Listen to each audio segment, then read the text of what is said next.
다큐멘터리 역사를 찾아서 제313편 최씨 정권의 네 번째 집정자 최의의 등장. 고종 43년, 서기로는 1256년의 고려사를 탐색하고 있습니다. 고려와 몽골 간의 전쟁이 워낙 오랫동안 지루하게 이어지다 보니 양국 간의 싸움이 언제 어떻게 전개됐던 어떤 전쟁인지를 분간하기가 쉽지 않은데요. 공주대 윤용혁 교수가 정리한 바에 의하면 고려와 몽골 간의 전쟁은 크게 나누어서 총 6차례가 있었고 그 6번째 전쟁인 제6차 침공 중에는 4번의 전투가 있었습니다.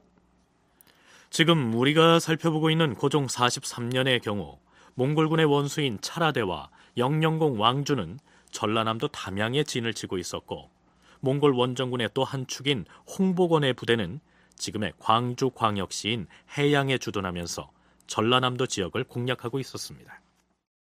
몽골 오랑캐들이 이번처럼 남녘 땅 깊숙이 쳐내려가서 노략질을 한 사례가 없었습니다. 특히 저들이 이번에 전라도를 집중적으로 공략한 데에는 그렇잖아도 곤궁한 우리 조정의 살림살이에 타격을 가하겠다는 계산이 숨어 있습니다. 그렇습니다. 이제 곡창지대인 전라도 지역에서마저 조세가 제대로 거두어지지 않으면 우리 고려 조정은 살 길이 막막해질 것입니다. 사정이 이러하다면 몽골군이 더 이상 남녘 땅에서 약탈 행위를 하지 않도록 저들의 요구를 수용해야 할 것입니다. 하지만 저들은 지금 우리 대왕 폐하에게 직접 출륙하여 사신을 맞이하고 태자로 하여금 몽골 황제에게 친조를 하라고 요구하고 있지 않습니까? 그 문제는 우리 폐하께서도 수차 불가하다는 입장을 표명하신 바 있으시고.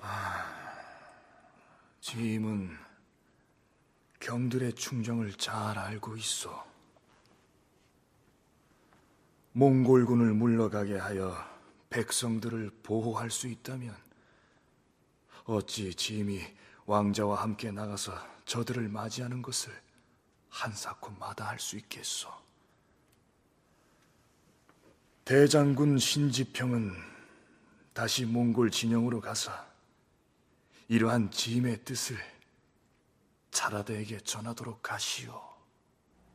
결국 고종은 차라대에게 몽골군이 철군을 한다면 몽골 측의 요구를 수용하겠다라는 회신을 보냅니다.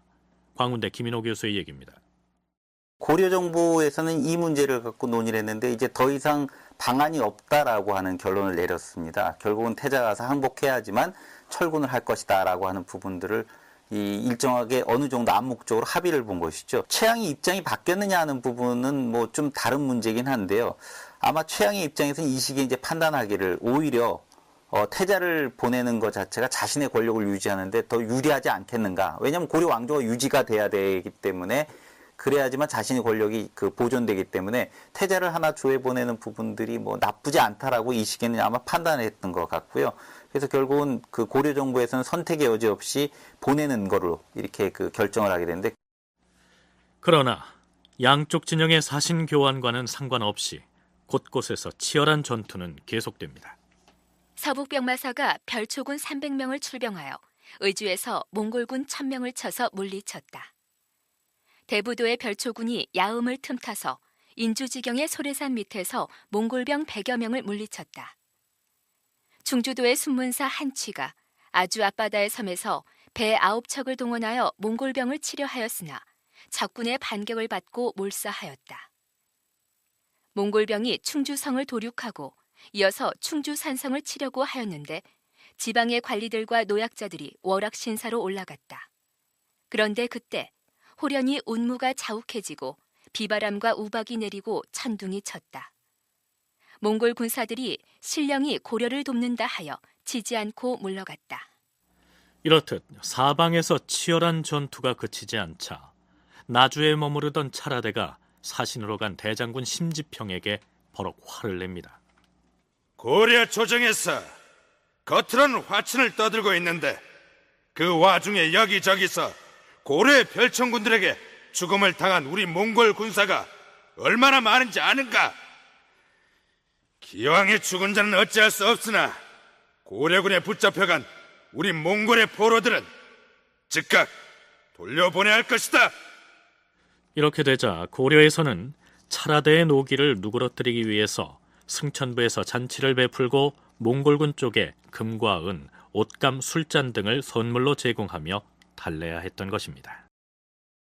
몽골군은 고종 43년의 고려 원정에서 이제까지와는 달리 함선을 동원해 해전을 시도한 것으로 기록되어 있습니다.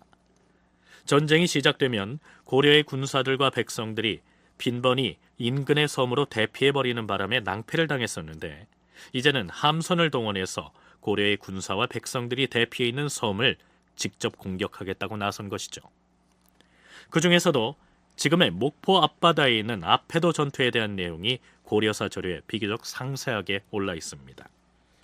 아페도 전투에 대한 얘기는 고려를 등지고 몽골군으로 투항해갔던 낭장 윤춘이 다시 고려로 돌아와서 보고함으로써 고려 조정에 전해졌는데요. 그 내용은 이렇습니다.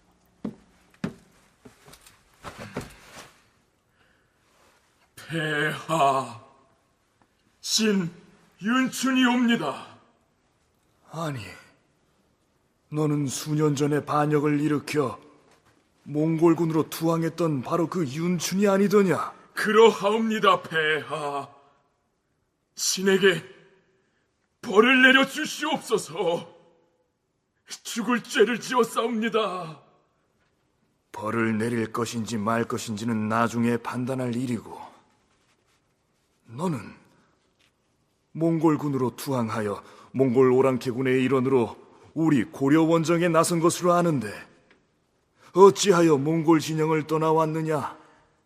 해도에 입보한 우리 고려의 백성들과 군사들이 몽골군을 대적하는 데 있어서 긴히 아랠 말씀이 있어 목숨을 걸고 빠져나왔사옵니다. 알겠으니 자세히 아뢰도록 하라. 예, 폐하. 몽골군 원수 차라대는 수군 70척을 거느리고 아페도를 치기 위해 출정하였사옵니다. 함선을 70척이나 거느리고 아페를 치려 했다는 말이냐? 그러하옵니다, 폐하. 그래서 어찌 되었느냐? 소인도 차라대와 함께 함선을 타고서 군사들을 동료하러 나갔사옵니다. 그런데 아페도를 수비하는 고려의 군사들도 큰 배를 타고서 몽골군과 대치하게 되었사옵니다. 그래서 양쪽 함선이 부딪혀 전투를 벌였느냐? 아니옵니다. 고려의 수비군이 큰 배에다 대포 2개를 설치해놓고 있었는데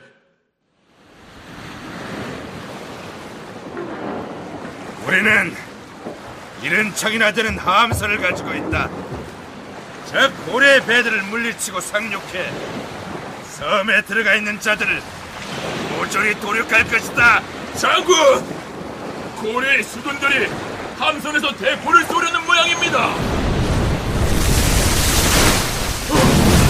고려군이 대포를 쏘았습니다. 다행히 빗나가서 바다에 빠졌는데 아니 되겠다. 고려군이 함선뿐만 아니라 섬의 여기저기에다 대포를 설치해놓고서 우리 몽골의 배를 겨누고 있다. 우리 배가 만일 저 대포를 맞으면 가루가 되고 말 것이다. 배를 돌려 후퇴하라! 그래서 몽골 수군이 섬으로 접근하지 못하고 도망을 쳤다는 말이냐? 그러하옵니다, 폐하. 결국 몽골군은 70척이나 되는 배를 띄워서 수전을 하겠다고 나섰사오나 해상 전투를 모두 파기로 했사옵니다. 하오니 지금의 계책으로는 군사들과 백성들로 하여금 섬 안에서 둔전을 경작하면서 방어에 임하게 하는 것이 상책일 것이옵니다.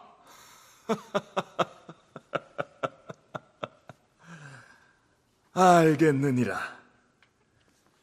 몽골군을 탈출하여 다시 돌아온 낭장 윤춘에게 집 한 채와 곡식을 지급하라. 짐은 윤춘의 계급을 낭장에서 장군으로 올려줄 것이다. 아페도라고 하는 지역은 사실 목포 바로 앞에 있는 섬이기 때문에 전라도에서 경상도로 백기를 넘어가기 위해서는 반드시 거쳐야 되는 아주 중요한 거점이고요.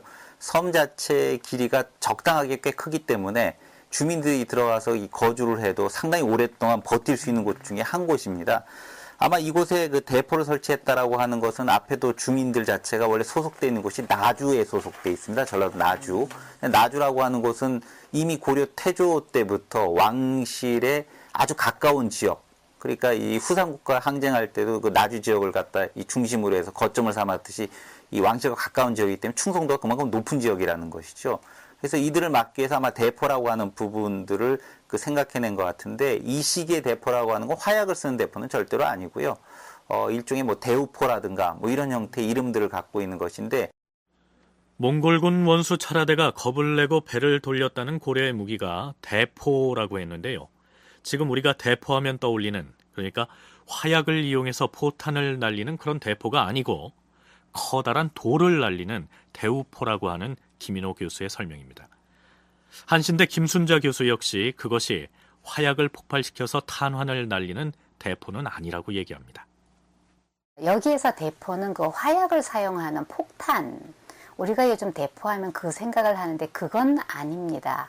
그러니까 포라는 것이 조금 있는 좀 어느 정도 거리가 있는 상황에서 멀리 있는 것을 공격할 때 쓰는 주로 이제 그 폭파시키는 용도로 보면 될 것 같습니다. 그러면 실제로 이제 고려도 그런 장비가 있고 사실은 몽고도 그런 장비가 있는데, 섬을 공격한다거나 배를 공격을 할 때 무거운 돌 같은 것을 던져가지고 그걸 이제 파괴시키는 그러한 것을 대포라고 한 것 같고, 화약을 사용하는 그 대포는 고려 말에 고려에 들어오는 것이 정설로 되어 있습니다.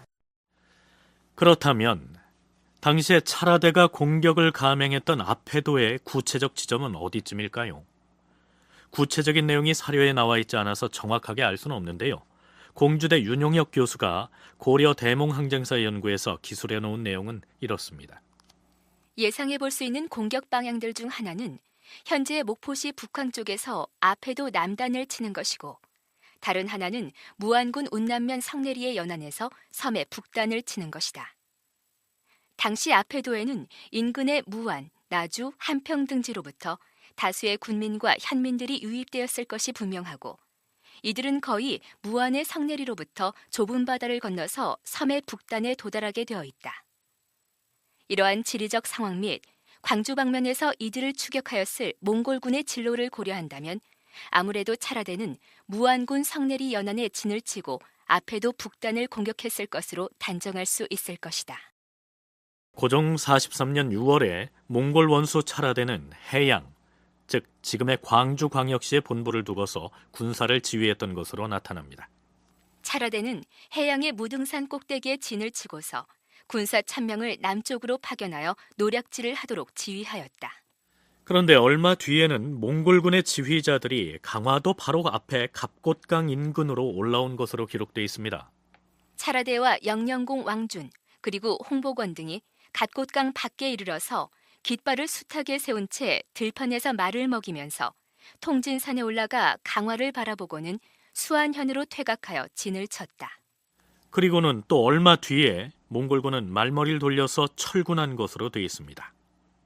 그렇다면 무등산에 진을 치고서 전라도의 남부지방을 약탈하며 고려군과 싸우던 몽골군은 왜 경기도 쪽으로 슬그머니 올라왔다가 강화도 건너편에서 한바탕 시위를 한 다음에 또 슬그머니 본국으로 돌아가 버렸을까요? 이 과정을 이해하기 위해서는 이 무렵에 몽골의 사신으로 갔다가 돌아온 김수강의 얘기를 들어볼 필요가 있습니다. 고려사 열전편의 김수강전을 들춰보기로 하죠. 왕이 김수강을 몽골에 보내 몽골 황제에게 선물을 전하게 하였다. 김수강은 몽골의 화림성으로 가서 고려를 침공 중인 몽골군에 대하여 철군할 것을 황제에게 청하였다. 그러나 몽골 황제는 고려의 왕이 육지로 나오지 않았다 하여 승낙하지 않았다. 그러자 김수강이 말했다.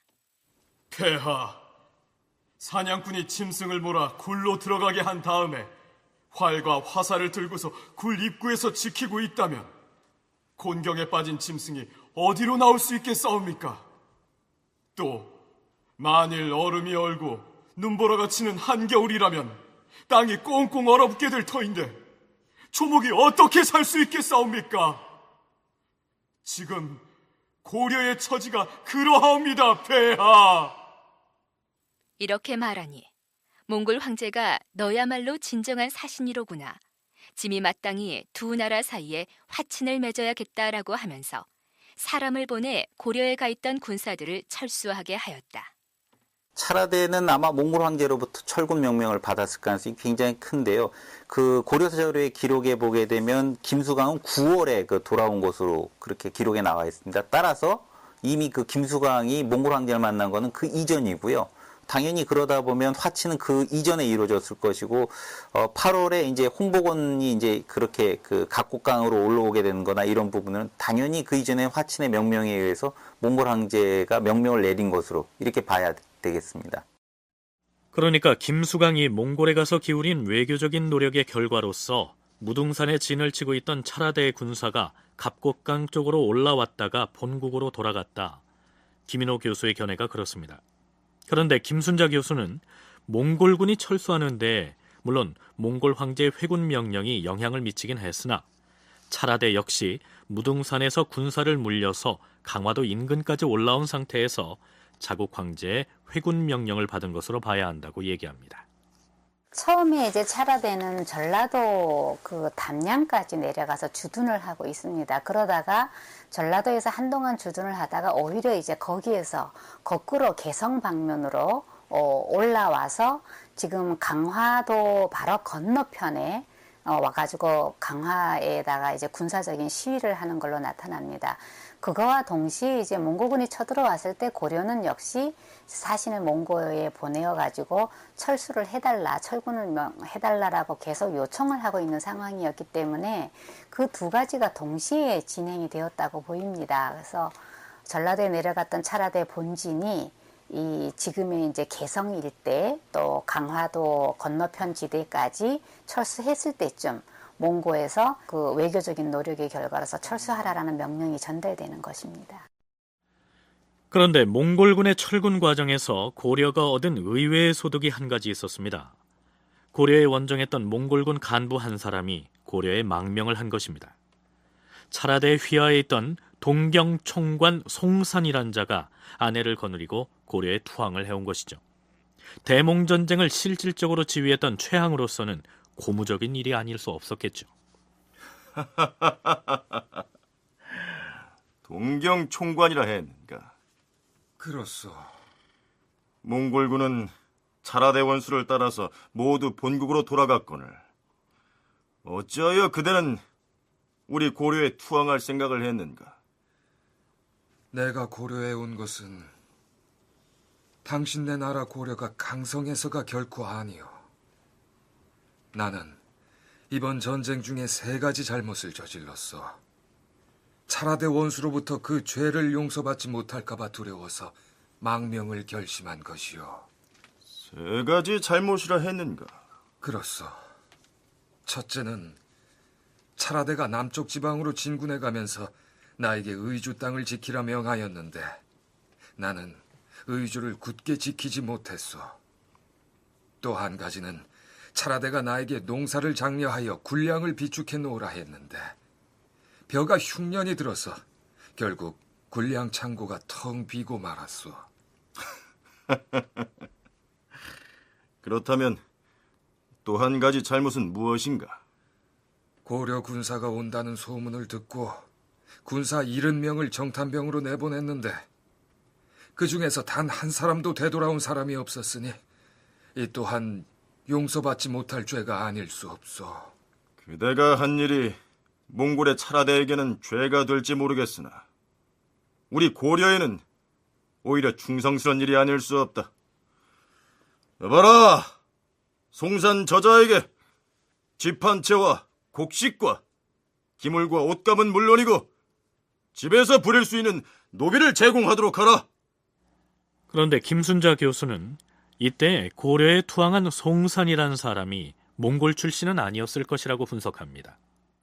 고려에 항복해오는 그 송산이라는 사람은 몽고인은 아닌 것 같습니다. 아마 그 요동 지방에 있었던 한족이거나 아니면은 여진족이거나 아마 그랬지 않았을까 추측을 하는데 몽고군이 고려를 쳐들어올 때 일단 압록강을 건너는 의주가 군사적으로 가장 요충지이고 의주는 진작부터 거의 어떤 몽고군 거점 도시처럼 되어 있었습니다. 그래서 송산이란 사람에게 거기에 주둔을 해가지고 어떤 그 농사를 지으려 한 건 이제 군량미를 보급하라는 것이었는데 송산이란 사람은 사실은 그 차라대가 요구했던 세 가지를 다 못했습니다. 어떻게 보면 책임을 지기가 문책이도 무서워서 고려로 도망오는 사람 정도였고.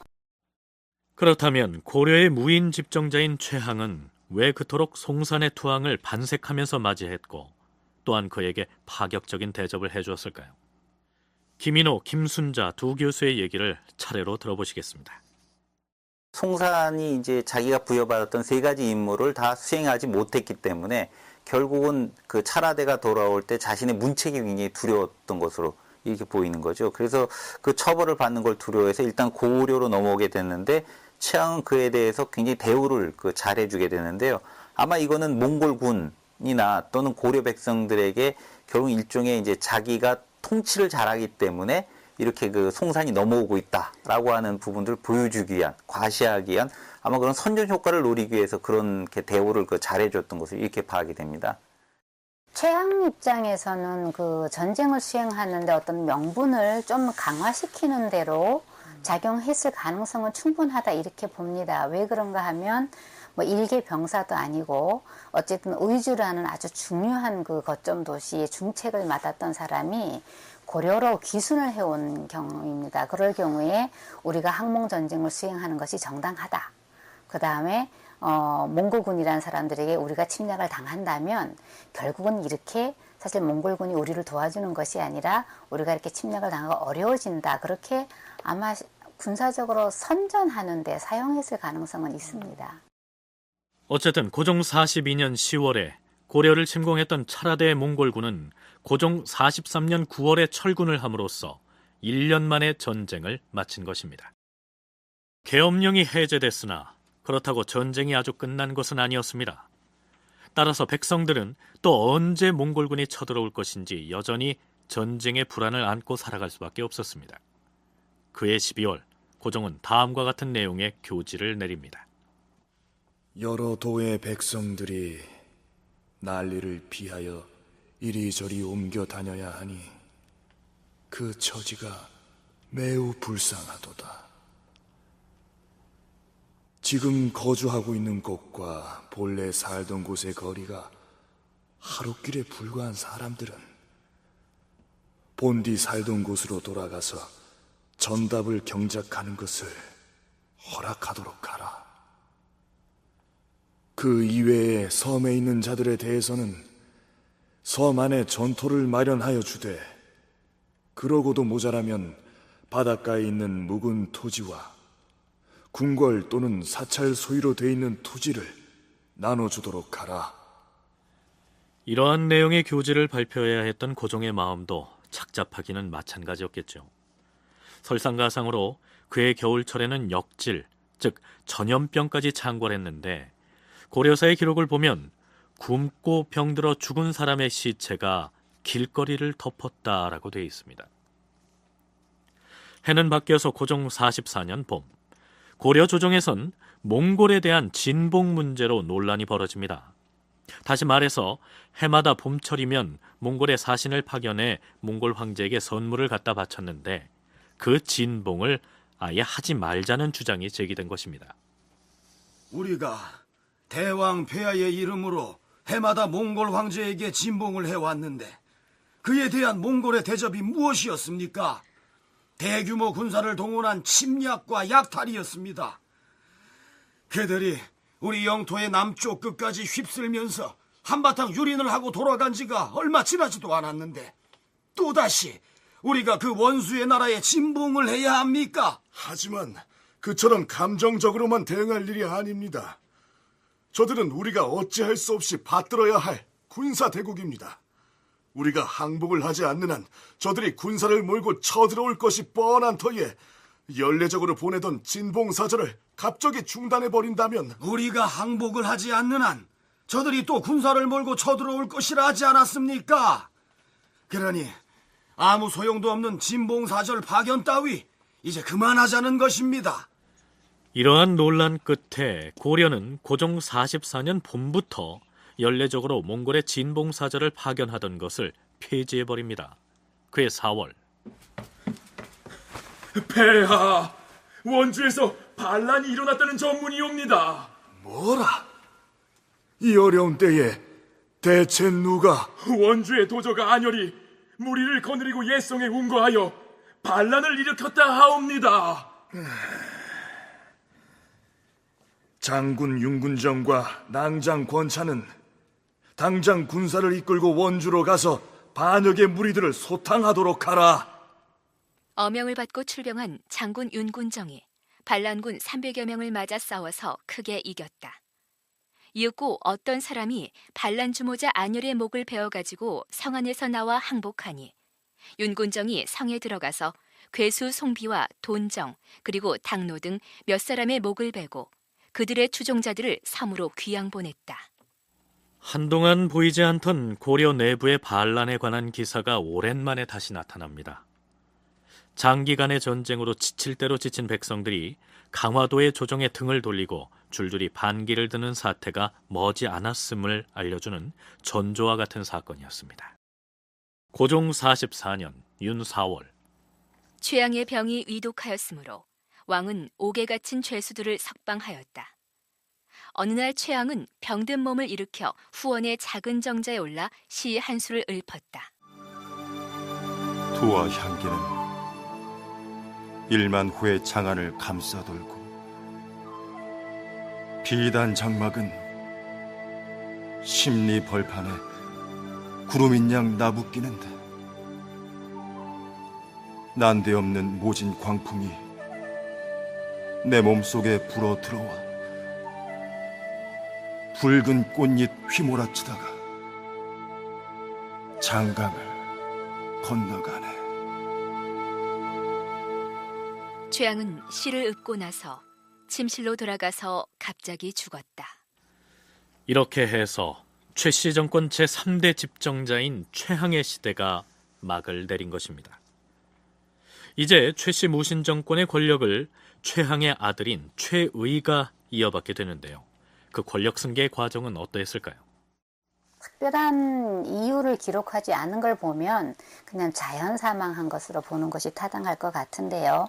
최의가 권력을 계승하는 것도 정상적으로 순조롭게 되었다고는 볼 수 없을 것 같습니다. 왜 그런가 하면 일단 그 권력을 가질 수 있는 정당한 사람이 아니죠. 권력이라는 건 국왕이 가져야 되는데 국왕에 버금간 혹은 국왕권을 능가하는 권력을 사적으로 하나의 가문에서 계승하는 상황이기 때문에 더군다나 이 상황은 몽고하고 전쟁이 수십 년간 계속되면서 그 전쟁에 대한 책임조차 결국은 최씨 정권에서 져야 하는 상황입니다. 기록을 보면은 최의가 권력을 이어받는 아주 그 직전의 상황은 군대를 동원한 대단한 그 비상 상황에서 계승하는 걸로 나와 있습니다. 그렇다면 이제부터 최의가 아버지 최항으로부터 권력을 승계받는 과정을 짚어보도록 하겠습니다. 우선 최항의 아들 최의가 어떤 인물인지 살펴보지요. 최양은 본래 어미가 기생이었는데 최의 역시 어미가 천한 사람이었다. 최의는 용모가 아름다웠으며 천성이 침묵을 좋아하고 수줍어하였다.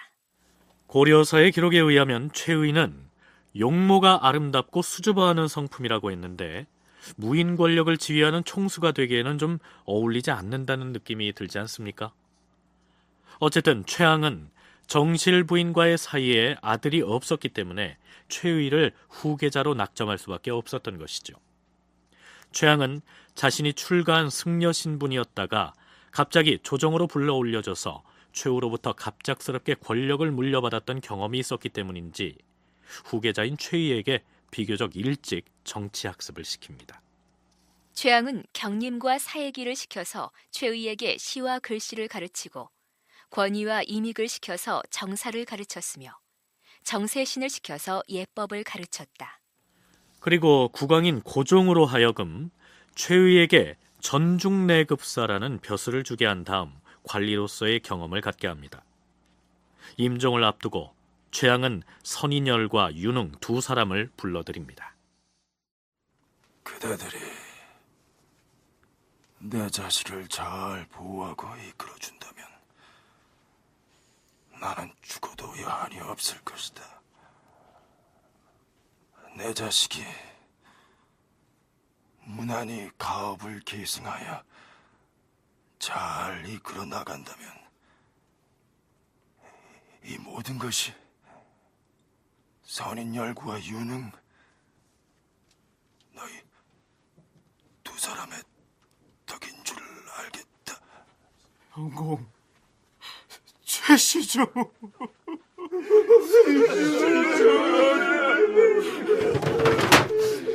여봐라! 곡소리를 그치지 못하겠느냐? 만일 영공께서 운명했던 사실을 외부에 발설하는 자는 가차없이 목을 벨 것이다! 한편 대장군 최영과 최정 그리고 윤흥 등은 야별초와 신의군 그리고 서방과 도방의 군사들을 집합시켜서 최의를 호위하게 하였다. 그런 다음에 이윽고 최양의 사망을 발표하였다. 이렇게 해서 최항에서 최의로의 권력 승계가 이루어졌으며 당연히 국왕인 고종 역시 이러한 상황을 추인하게 됩니다. 대왕 폐하, 신전중 내급사 최의, 폐하께 문안드리옵니다. 어서 오시오. 공은 이제부터는 전중 내급사가 아니요. 공에게 우선 차장군의 관직을 제수할 것이며 교정 별감의 직책을 함께 부여할 것이요. 황공하옵니다, 대왕 폐하. 조정의 문무백관들이 모두 최의의 집으로 가서 최양의 죽음을 애도하고 최의를 치하하였다.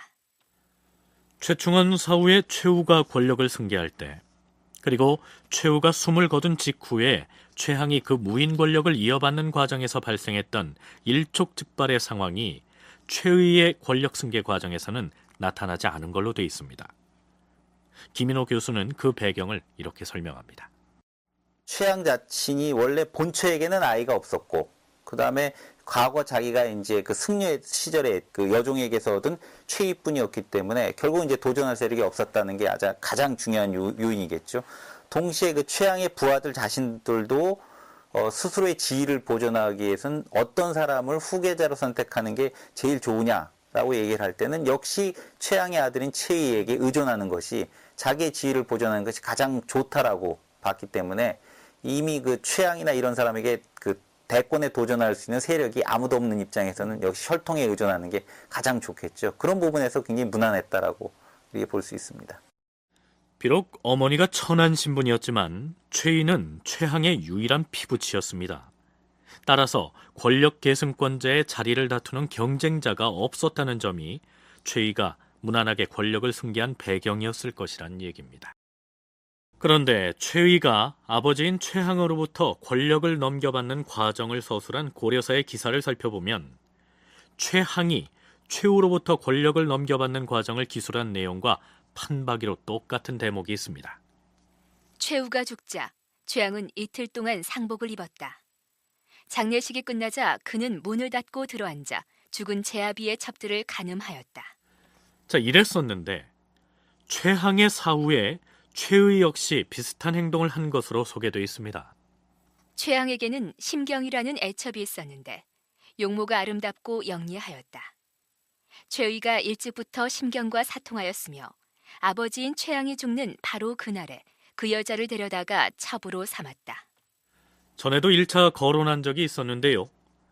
고려사의 역사를 편찬한 조선시대의 신진사대부들이 고려의 무신정권을 비판적으로 봤기 때문에 사서의 편찬 과정에서 이러한 부정적인 내용의 기사를 그 자리에 배치했을 가능성은 있지만 없는 일을 꾸며서 기술하지는 않았을 것으로 보는 것이 통념입니다.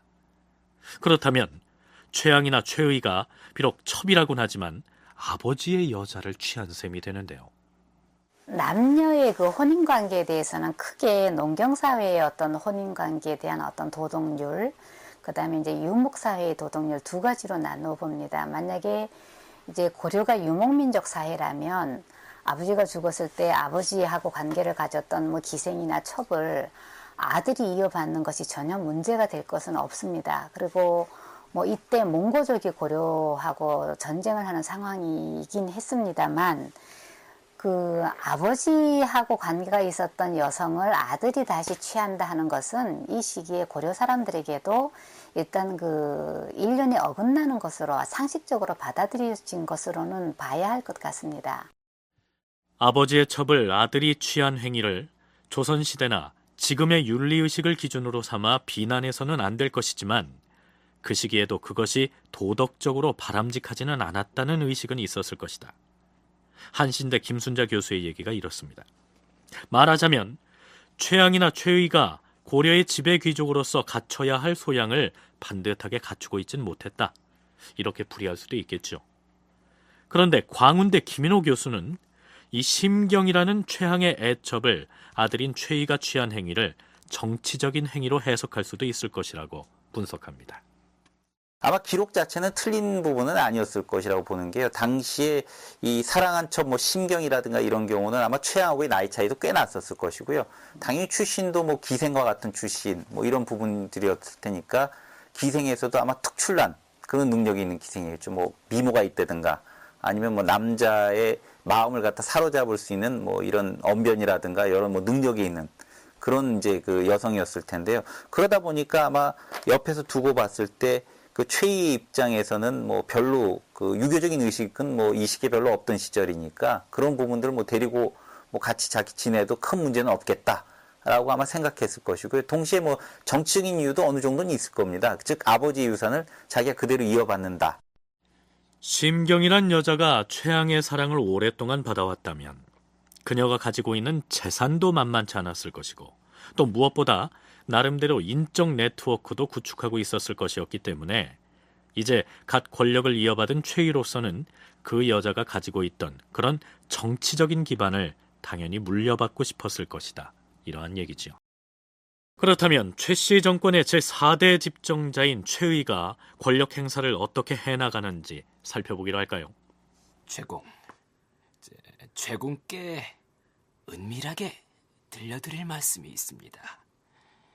은밀하게 들려줄 말이라 했소. 그게 무엇이오? 어제 최공과 함께 만났던 중추원의 그 주밀원사 말입니다. 그자가 최공에 대해서 차마 해선 아니 될 말을 하고 다닌다고 합니다. 뭐라고 했소? 그 추밀원사가 나에 대해 뭐라고 한단 말이오? 최공의 외가를 들먹이면서 어머니가 천인 출신이라고. 뭐라고 했소? 내 이 못된 자. 여보라! 지금 당장 중촌으로 가서 김아무개라는 추밀원사를 잡아오도록 하라. 내 그자의 목을 벨 것이다. 자신의 어머니가 천한 신분 출신이었기 때문에 그로부터 비롯된 열등의식을 그런 식으로 표출했던 것입니다. 고려사 열전의 최의전과 고려사 저료의 해당 기사를 소개하면 이렇습니다. 최양의 어머니도 창기 소생이고 최의의 어머니도 마찬가지였기 때문에 당시의 사람들은 문서를 읽다가도 창기나 참비 따위의 문구가 문서에 나오면 일부러 얼버무리고 말을 하지 않았다. 사람들은 자신과 원수진 일이 있는 사람을 최양에게 참수하여 어떤 사람이 최공을 들먹이면서 미천한 사람의 소생이라고 헐뜯었소라고 말하면 곧 그자를 불러다가 죽여버렸다. 그러나 최의가 무인 집정자로서 집권 초기에 내린 조치들을 보면 겸손하고 또 조심스러운 행보를 보인 것으로 기술돼 있습니다. 최공, 폐하께서 최공께 주밀원 부사, 판이병부 어사대사의 관직을 제수하실 것이라 하시는데. 아닙니다. 나에겐 턱없이 과분한 관직입니다. 그래서 대왕폐하께 그 벼슬을 받을 수 없다고 말씀 올렸습니다. 그건 그렇고 금년에 기근이 들어 식량 사정이 어렵다는데 백성들의 형편은 어떻습니까? 굶어 죽는 사람이 부지기수라고 합니다, 최공. 우선 나라의 창고문을 모두 열어서 백성들을 구제하도록 하시오. 하지만 그렇잖아도 나라의 식량 사정이 위태로운 지경이고 더군다나 몽골 오랑캐들이 또다시 쳐들어올 것에 대비해야 하는 터에 죽어가는 백성부터 살리고 봐야 하지 않겠소. 나 역시 백성을 구휼하는 데 힘을 보태겠소. 내 소유로 돼 있는 연안택과 정평궁을 다시 왕부에 기속시킬 것이며 내 집 창고에서 쌀 2,600여 석을 나라에 내어놓겠소.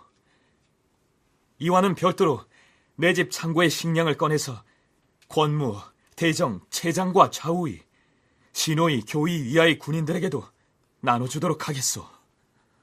권력을 계승한 다음에 최희는 그럼에도 불구하고 사실은 자기가 권력을 계승하는 것이 정당하지 않기 때문에 대단히 불안했고 그것을 해결하기 위해서 정치적인 선심 정책을 많이 씁니다. 어느 지역의 조세를 깎아주고 대단히 이제 좀 피폐해진 지역은 많이 이제 곡식 같은 걸 풀어가지고 사람들을 좀 구호하는 활동을 하기도 하고 그 다음에 최씨 정권이 사실은 국가 재산인데 최씨 정권 개인에 속해 있던 부분이 많이 있었습니다. 그게 이제 무서우니까 백성 눈도 무섭고 관리들의 눈도 무섭고 하니까 그거를 다시 다 국가와 왕실에 반납하는 절차를 취합니다. 나는 겸손하게 정치를 하겠다 이렇게 어떤 정치적인 제스처를 했다 볼 수 있습니다. 고종 44년 5월 동북면의 상황이 심상치 않게 돌아간다 하지 않았습니까? 동진 군사들이 또 국경을 넘어와 말썽을 부리는 것이요. 대왕 폐하, 동북면 분사어사 안희가 전해온 바에 따르면 지난달에 동진 군사가 동주지경을 침범하였다 했사옵니다. 그러자 우리가 군사들을 매복시켜 두었다가 동진 군사를 기습 공격하여 병기와 말을 빼앗고 사로잡은 남녀의 수가 적지 않다고 하옵니다. 동계 지역의 우리 군사들이 국경 수비를 잘하고 있어 든든합니다. 다른 징후는 보고된 것이 없습니까? 동진군이 국경을 넘어 약탈하는 것은 어제 오늘의 일이 아닙니다. 전쟁이 일어난 것은 아니오니 안심하시옵소서. 폐하, 몽골 기병 30여 개가 청천강을 건너 용강 방향으로 진격해오고 있다 하옵니다. 뭐라? 몽골군이? 몽골 오랑캐가 또 전쟁이 터진 것인가? 또다시 몽골군의 침공이 시작된 것입니다. 고종 44년에 일어난 이 전쟁은 고려와 몽골의 제6차 전쟁 중에서 몽골의 세 번째 침공에 해당합니다. 그러니까 몽골이 고려를 총 11번 쳐들어왔는데요. 그중 10번째에 해당하는 것이죠. 청취자 여러분도 좀 지루하실 텐데요. 어쨌거나 여몽전쟁의 막바지 상황이니만큼 또다시 그 전개 과정을 대강이라도 짚어봐야겠지요. 폐하, 이번에는 동진의 기병 3,000기가 등주에 들어왔다 하옵니다. 전국의 각 산성에 방호 별감을 파견하고 경성에 계엄령을 선포하시옵소서. 동진군 3,000여 명이 쳐들어왔다는 등주는 지금의 함경도 안변입니다. 한편 국경을 넘은 몽골군은 남쪽으로 척후대부터 파견하는데 그들은 거침없이 서북 방면을 통과해 남진을 계속합니다. 몽골 군사들이 주와 군을 노략질하였다. 태주보사 최재가 그의 처자와 함께 몽골군에게 피살되었다. 몽골의 척후병이 개경에 들어왔다. 조정에서 장작감 이응을 보내서 호계하였다. 호계했다는 말은 음식을 베풀어서 군사들을 위로했다는 얘기가 됩니다. 그러니까 고려의 경우에는 한편에서는 몽골 군사와 전투를 벌이고 또 다른 한편으로는 몽골군과 혹은 몽골의 조정에 사신을 보내서 화의를 모색하고 왕실과 조정은 강화도에서 버티면서 육지에 나오라고 하는 그들의 요구를 거부하는 여태까지의 전략을 구사하는 것이죠. 최희가 새로운 집정자로 등장하긴 했지만 몽골에 대한 정책에 있어서만은 아버지 최양 때의 입장을 고수하고 있는 셈이죠. 최희 같은 경우에는 이제 과거 아버지가 해왔던 몽골에 대한 정책 부분들을 뭐 바꿀 생각은 전혀 없었을 겁니다. 아마 그 바꾸려면 본인 자신의 권력 기반을 내줘야 된다라고 하는 문제가 있기 때문에 사실은 본인의 이제 권력 기반이 뭐냐 하면 뭐 삼별초와 같은 그런 군사 조직들 이런 부분들인데 이거를 결국은 이제 해체시켜야 된다라고 하는 부분에 문제가 생기는데요. 바보가 아닌 이상에는 절대로 그런 부분들을 해체시킬 수가 없는 거죠. 자기의 권력을 놔야 된다는 문제가 있기 때문에. 그렇기 때문에 최이는 이제 과거처럼 최양과 같은 그런 정책을 취할 수밖에 없는 것이죠. 원래 최이라고 하는 인물은 고려사에 따르면 지금으로 얘기하면 이제 귀공자 스타일, 용모는 아주 훌륭한 그런 스타일로 이제 등장을 하고 있고요. 몽골에 대한 전략을 바꿀 환경이나 처지도 아니었지만 최이의 성품으로 미루어 보더라도 몽골에 대한 기존의 전략을 뒤바꾸는 결단을 할 위인도 못 됐다. 이러한 얘기입니다. 자, 그렇다면 고려 정벌에 나선 몽골군과 고려 조정 사이에 또 어떠한 외교적인 줄다리기가 벌어지고 있는지 살펴보기로 할까요? 몽골병이 남경에 이르자 조정에서는 이응을 보내서 철군하도록 요청하였다. 그러자 몽골 장수 보파대는 철군을 하든 전쟁을 계속하든 그것은 오직 몽골군 원수인 차라대가 결정할 일이다라고 말하였다. 보파대라는 장수가 진을 치고 있었다는 남경은 강화도와 지척인 지금의 서울입니다. 몽골 장수 보파대가 그리 말했다면 차라대가 주둔하고 있는 곳으로 사람을 보내야 하지 않겠소. 지금 몽골군 원수 차라대는 어디에 있는 것이오? 안북부에 주둔하고 있다 하옵니다. 그렇다면 안북부로 사신을 보낼 것이오. 시여사 김식을 들라이르시오. 이렇게 해서 고려 조정에서는 김식을 차라대가 머물고 있는 평양 위쪽의 안북부로 파견합니다. 얼마 뒤 시여사 김식은 안북부에서 강화도로 돌아오는데 그래, 차라대가 뭐라 하였소? 군사를 물릴 의향이 있어 보였소? 폐하, 우리 고려 조정에서 눈에 보이는 조치나 획기적인 약속을 내놓지 않을 경우 이번에는 호락호락 군사를 물리지 않을 기세였사옵니다. 차라대가 했던 말을 그대로 아뢰도록 하시오. 대왕 폐하께서 직접 육지로 나가 차라대를 영접하거나 혹은 태자가 몽골 황실에 가서 친조를 하게 하면 후환이 없을 것이라 하였사옵니다. 몽골가 요구하는 것은 국왕이 직접 나와서 항복을 해라. 그거라도 안 된다면 태자라도 와가지고 항복을 해라라는 것인데 고려는 사실은 한다고 얘기는 했습니다. 제일 처음에 고종 18년에 몽고가 처음 쳐들어왔을 때부터 하겠다라고 했습니다. 항복을 하겠다고 했지만 20년이 지나도록 고려는 하지를 않았고 몽골 유목민족 입장에서는 결국은 상대방의 추장, 가장 우두머리가 직접 와서 항복의 절차를 밟아야만 이것이 완전 항복이 되는 것이기 때문에 고려의 국왕 친조나 혹은 왕태자의 친조가 달성되지 않는다면 고려는 항복 안 한 것이다 라고 보고 그것을 달성할 때까지 전쟁은 계속되는 것이다. 자, 이렇게 해서 차라대의 요구 조건에 어떻게 대응할 것이냐를 두고 고려 조정에서 또 한바탕 논쟁이 벌어집니다. 폐하, 차라대를 만나고 돌아온 김식의 얘기처럼 이제 저들 몽골군은 그저 출력관도 하겠다는 말 몇 마디만 듣고서 군사를 물릴 태세가 아니옵니다. 하오니 저들 진영으로 태자를 보내자 하였소. 그건 아니 될 말이오. 하오면 차라대에게 왕실의 종친이라도 일단 파견해서 저들의 반응을 살피는 것이 좋겠사옵니다. 그랬다가 저들이 기어코 태자를 보내라 하면 어찌할 것이오? 그렇다면 저들의 요구에 따라야 할 것이옵니다. 왕은 처음에는 재신과 추신들의 얘기를 듣지 않으려 했으나 최자와 김보정 등이 힘껏 청하자 마침내 허락하였다. 이렇게 해서 왕실의 종친인 영안공 왕회가 은병 100개를 비롯해 술과 과실 등을 가지고 차라대를 다시 찾아갑니다. 어째서 나를 찾아왔는가? 소인은 고려 왕자 왕회라고 합니다. 대인께서 남쪽으로 내려간 몽골의 군사들을 불러 올리시고 또한 고려 백성들의 곡식을 함부로 침노하지 못하도록 엄명을 내리셨다 들었습니다. 하여 우리 대왕 폐하께서 소인을 보내 술을 한 잔 올리라 하시었습니다.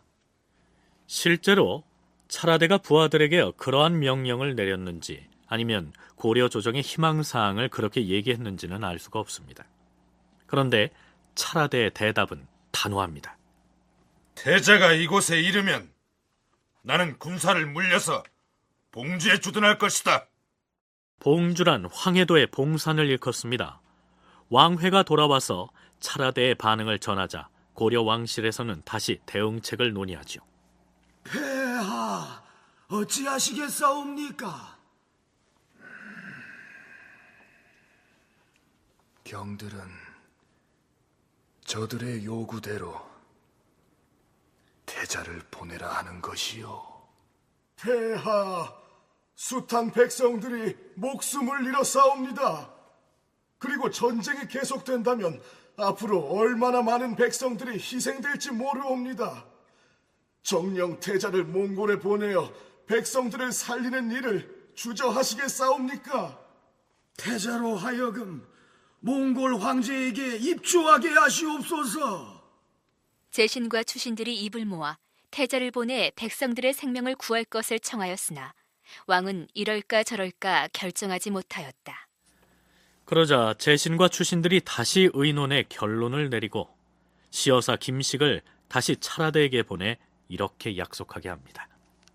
만일에 몽골군이 우리 고려 땅에서 철군을 한다면 우리 고려의 태자로 하여금 친히 몽골의 황제 폐하께 조회를 하도록 약속하겠습니다. 태자의 몽골 황실 입조를 확실하게 약속한 것입니다.